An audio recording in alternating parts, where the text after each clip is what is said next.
Hey everyone, and welcome back for another deep dive into history. I'm excited for this one. Me too. This time we're going way back to ancient Judea and King Herod. Oh, yeah. Herod the Great. So this guy was powerful and ambitious. Definitely ambitious. He was so ambitious that he actually built his own mountain. What? Yeah, his own mountain. Like a mountain to be his tomb. Well, he built an entire mountain that was topped with a palace complex. But yeah. Wow. And inside was his tomb. That's incredible. I know. It was supposed to be like a monument. Oh, so it was like a statement to the whole world. Totally. It was like he was saying, hey, regular tombs are for ordinary kings. I'm building my own mountain. He sounds a little, A little what? a little full of himself. Yeah. He's infamous for being ruthless. Oh, right. Ruthless. And a real political mover and shaker. And of course, known for his construction projects. So we're going to be focusing on his tomb today. Exactly. We're going to be looking at excerpts from a podcast interview with Dr. Jody Magnus. Oh, she's great. She's like the expert on Herod. And we'll be discussing some really interesting archaeological discoveries about his tomb. I love that we get to look at all these different sources. Me too. It really helps to paint a complete picture. Definitely. So let's set the stage for this deep dive. Okay.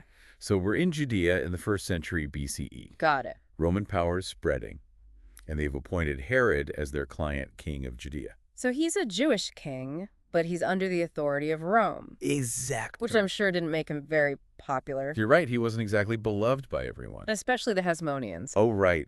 They were the traditional ruling dynasty. So a lot of Jewish groups probably saw Herod as a Roman puppet. And as a usurper. Makes sense. Plus, he wasn't afraid to use force. Oh, yeah. He was ruthless. Definitely. He even eliminated threats from his own family. Wow. Talk about keeping your enemies closer. And speaking of enemies, we should be careful about our sources when it comes to Herod. Oh, right. Because there's that famous historian, Josephus Flavius. Yes. He's a Jewish historian, but he wrote decades after Herod died. So there might be some bias in his accounts. Yeah, you have to wonder how much is fact and how much is embellishment. Or even propaganda. Exactly. So it's kind of like reading a juicy tell-all biography. Ooh, I love those. But luckily we have archaeology. Yeah, yes. The physical remains of Herod's building projects. That's our reality check. It's like getting to see and touch the past. Right. And speaking of building projects, Herod was obsessed. I mean, he did build his own mountain. He completely reshaped the landscape of Judea. He did. There was the second temple. The reconstruction of it. And then there was that incredible port city. Caesarea Maritima.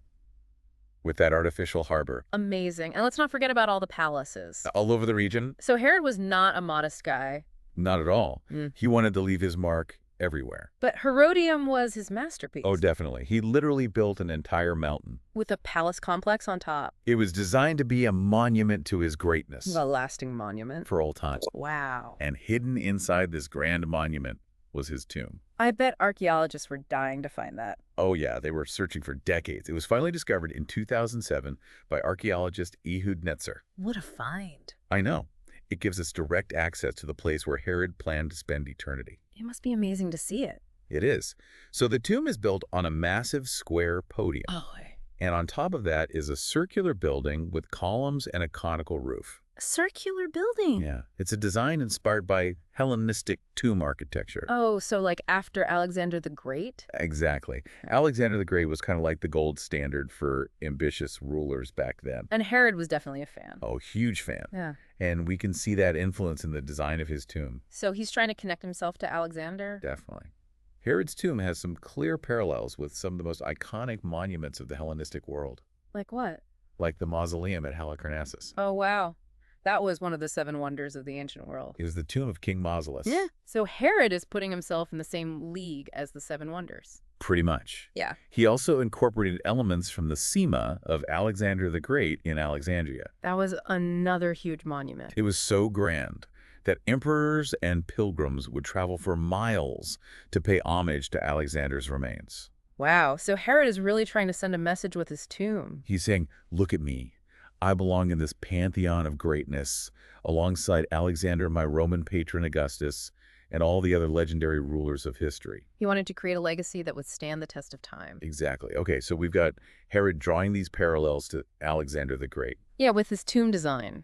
But wait a minute, there's something kind of different about Herod's tomb, right? You're right. It's the layout. Tell me about the layout. Yeah, what is it? So the building on top of that podium, remember that podium? Yeah. It's circular. It's circular? Yeah. Huh. Most tombs from back then had square structures, right? Most of them, yeah. They were square. So why circular? Why would Herod make a circular building? Well, Dr. Magnus actually has a theory about this. Okay. She thinks that the circular design might have been inspired by the Philippion. What was that? The Philippion. It's at Olympia, Okay. and it's a circular monument. Got it. And it was built by Philip II. Who was it the second? Oh, he was Alexander the Great's father. Oh, okay. So we've got another powerful figure trying to make his mark on history. Exactly. And he's trying to connect himself to the divine, too. I'm sensing a pattern here. Yeah, so the Philippion housed these statues of Philip's family. Including Alexander? Including Alexander, yeah. And it was placed in this really sacred area. So what are you saying? Well, it seems like the Philippion was a way of connecting Philip's family to the gods. Interesting. Like they were trying to elevate their status. And claim a kind of divine, right? Yeah, something like that. So is Herod doing the same thing by making his tomb circular? He could be, yeah. He's mirroring that design. So he's aligning himself with Alexander the Great and maybe even tapping into some divine power. It's a possibility. But Herod was ruling over a largely Jewish population. Right, and that's a monotheistic religion. So claiming divinity wouldn't exactly go over well. Not at all. So how does this all fit together? Well, we need to consider the location of Herodium. Okay, where is it? It's very close to Bethlehem. Bethlehem? Isn't that? Birthplace of King David? Yeah. And King David is a pivotal figure in Jewish messianic expectations. Exactly. So we have Herod's tomb overlooking the very site where the Messiah was prophesied to be born. Wow. That's not a coincidence. I don't think so. Herod needed to legitimize his rule, you know? Especially to those Jewish factions who saw him as a usurper. Exactly. Yeah. So connecting himself to the Davidic lineage was a pretty smart move. But also a pretty bold move. Definitely. So he builds this magnificent tomb near Bethlehem. Right. He uses design elements from monuments dedicated to rulers with godlike status. And that's not all right. Nope. Herod was really good at using symbolism and crafting his public image. Oh, yeah, like rebuilding the Second Temple. Exactly. Yeah. And promoting peace and prosperity. So he was framing his actions as fulfilling messianic expectations. It's like he was saying, look, I'm the one you've been waiting for. But was there any truth to his claims? Well, it's possible that he had some Babylonian Jewish ancestry. Really? Yeah, some scholars think so. It would be a way to connect him to David. Interesting. But Herod was also a master manipulator.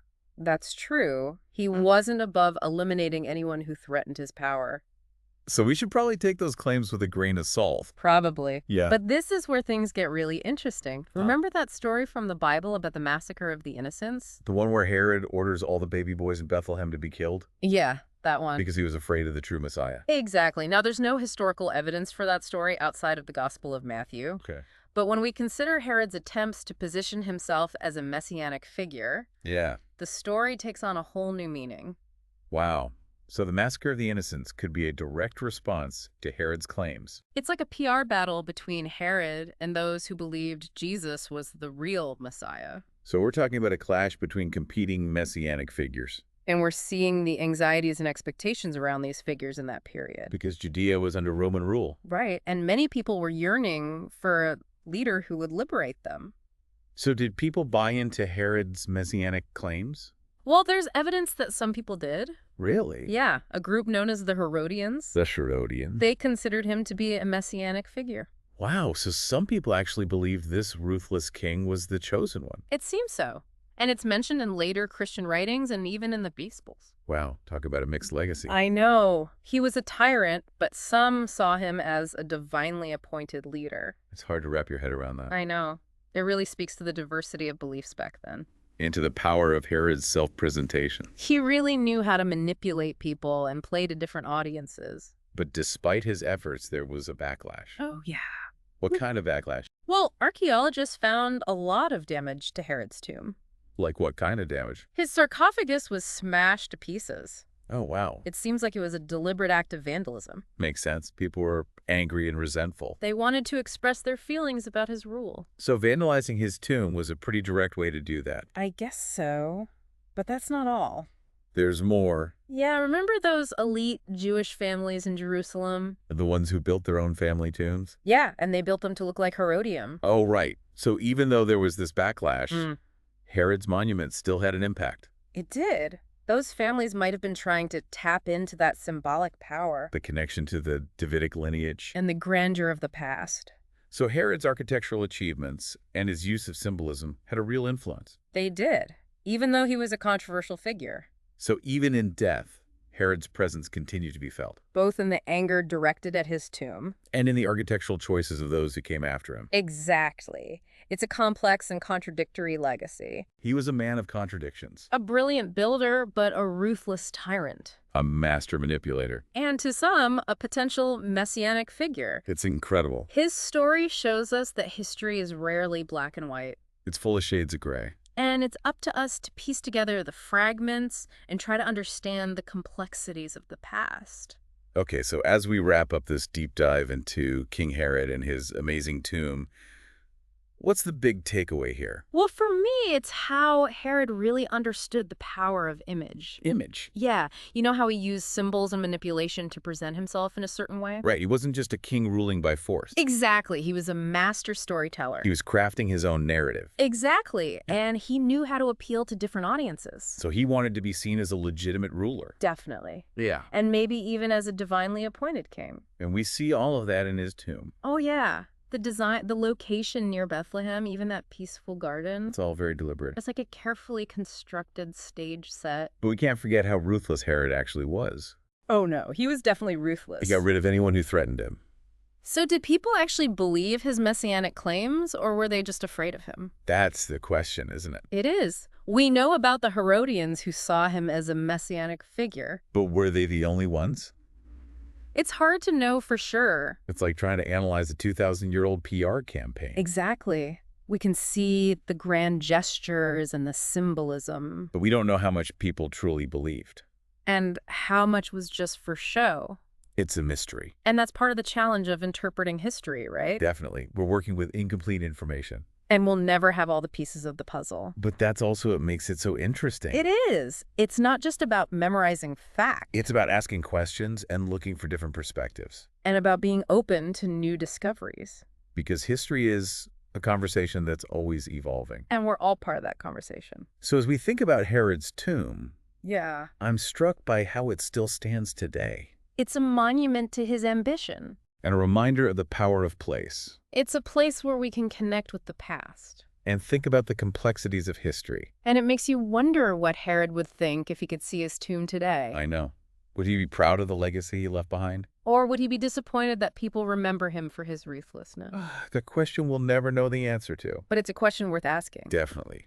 So as we end our exploration of Herod's tomb, Yes. I want to thank you all for joining us on this deep dive. We hope you enjoyed it. And we hope it sparked your curiosity about the ancient world. Because history is full of amazing stories just waiting to be discovered. And if you like this episode, be sure to subscribe to The Deep Dive for more fascinating journeys into the past. We'll see you next time. Bye, everyone.